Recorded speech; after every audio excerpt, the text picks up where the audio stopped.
Hello guys, it's Silas Tops here, your PHP lecturer. Welcome to our PHP lecture 10. As usual guys, my details are on the screen. If you have a problem or anything that you want to communicate with me, you're still gonna contact me using my cell phone number or my email address here on the screen. So today guys, this lecture, our lecture 10, it's a continuation of our lecture 9. So if you didn't get time to listen to our lecture 9, I recommend that you should visit our lecture 9 and listen to it so that you hear and see what we did in our lecture 9. In our lecture 9, to recap guys, we did write a code using a while loop.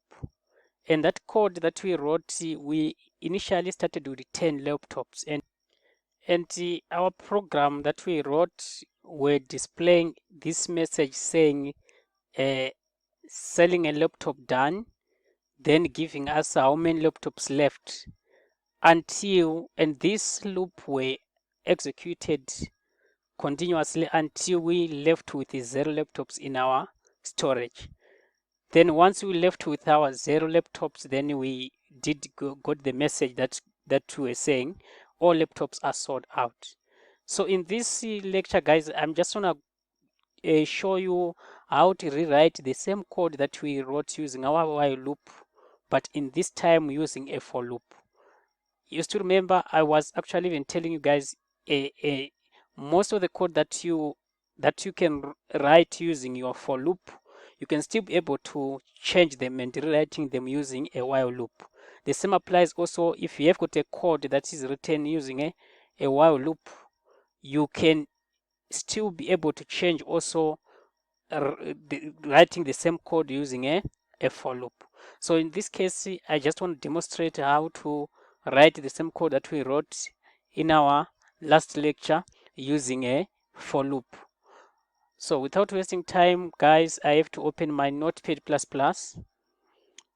which is Notepad++, my text editor.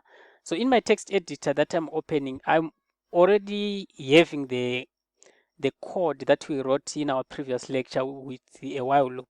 So I'm just going to resume from where we left in our PHP lecture 9.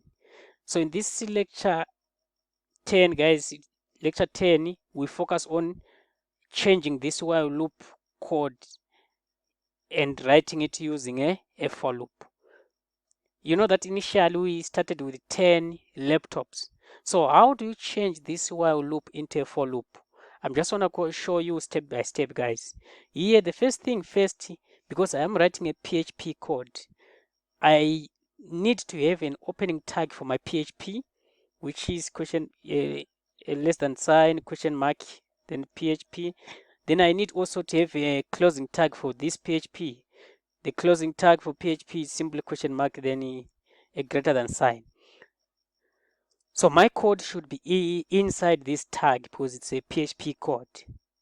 So when I'm writing my code, the first thing, you know that in a while loop, when I'm writing a while loop, the starting point is outside your while loop. Then the condition is the one that is inside these brackets. Then the increment is the one that is inside your two QL brackets for your while loop.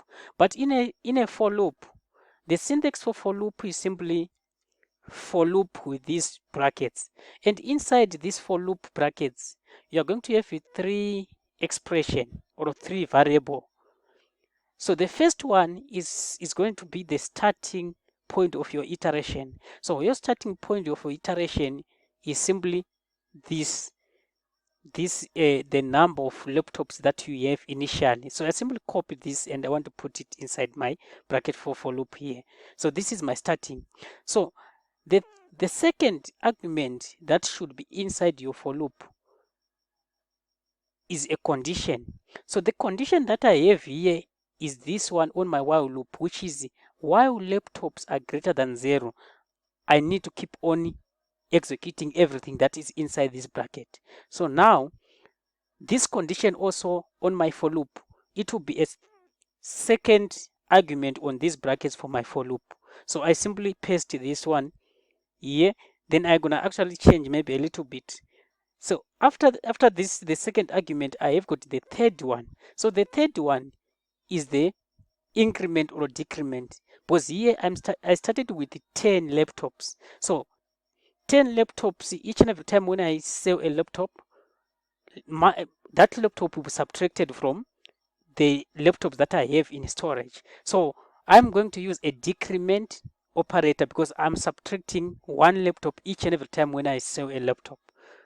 So I simply copy this decrement and put it here inside my for loop.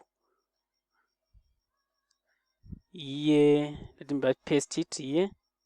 All right, and you simply paste here as a decrement. So this is how you write your for loop, guys. You've got the initial, the starting point, then the condition, and then the increment. The increment or decrement, depending on, are you subtracting, or from your starting point, are you subtracting, or you are adding? If you are adding, which means you're going to use an increment operator. So when you're done putting these three arguments inside this bracket for loop, then the for loop also have its own a QL bracket. So you have to put an opening QL bracket here for loop and a closing QL bracket for your for loop. These two QL bracket. So what it means now, each and every time when the condition is true here. Okay, there's something that I missed. Okay, so what it means, it means each and every time when the condition is true here, everything that is inside these brackets for your for loop is going to be executed. After executing, then after executing everything here, your for loop will come here, then you terminate to go and increment or decrement the value that you have. Then after that, you test the condition. If the condition is true, then the program will go inside again and execute everything that is inside here. So that's how your for loop will be actually executed, looping until this condition becomes false. Once this condition becomes false, then the program will send you to this bracket, then you will be sending out. So what I want to put inside here in my for loop is simply this code here. So I simply take this code as it is. No need to type it. Let me just copy this code. So I have to paste it here. Paste here. After pasting this code, what do I need here? I need this code. I need this code that is saying selling done. Copy. Then I'll paste it here. Then I'll paste it here. Look, I took this code, which is echo selling a laptop and echo. I didn't take this one because this one I already took it here. It's here inside my for loop. In a while loop, this initial variable, the starting point will be outside. Then here inside the bracket for a while loop, you have got a condition. Then the increment or decrement will be inside these brackets for a while loop. But in a for loop, everything should be inside this bracket for your for loop. The starting point, the condition, and the increment or decrement, all three of them must be inside these brackets. Then after that, then you put the opening and closing bracket for your for loop for the code. All the code that you need to be executed when this condition is true, you put it inside here. What I did here. So I would simply take all the code that is in my while loop, which is this one and this one, except this one, which I already put it here, and put it inside this bracket for my for loop. So what is left is this one, which is outside this bracket for my while loop. I'll take it as it is exactly, and I'm going to put it outside my for loop. I'll paste it here because here this code, this statement is outside my while loop. So even here I need it to be executed outside my for loop. which means it's the last statement that's going to be executed after the for loop is terminated. The same applies here. It was the last statement that was executed after the while loop was terminated. So once I'm done this, guys, I'm just going to save my project. So let me save my project, then I run, then you'll see that what I'm going to display is going to be, okay, here, because I want to end up with 0, let me actually change this one, this condition, to be greater than or equal to 0. Greater than or equal to 0. Okay. My keyboard. Okay, greater than laptops, because I want to iterate from, initially I've got 10 laptops, but I want to keep on executing everything that is inside here until my laptops becomes 0. Once they become 0, then my program will terminate after 0. So here I'm just going to save my project now. Let me just save my project, save as. Once I click save as, I go to my C drive. In my C drive, I'll look for XAMPP. Then in XAMPP, I have to look for htdocs. Once I get my htdocs, let me just click new folder here. Then let me name this C folder, and then let me give it the project name prog10. Since this one is our project 10, my file is already named here. My code file is already having a project name, so I'll simply save it inside here, inside prog10. So I'll simply go on and open here and then save it inside. Once I save it, I have to go and look for my control panel for my XAMPP.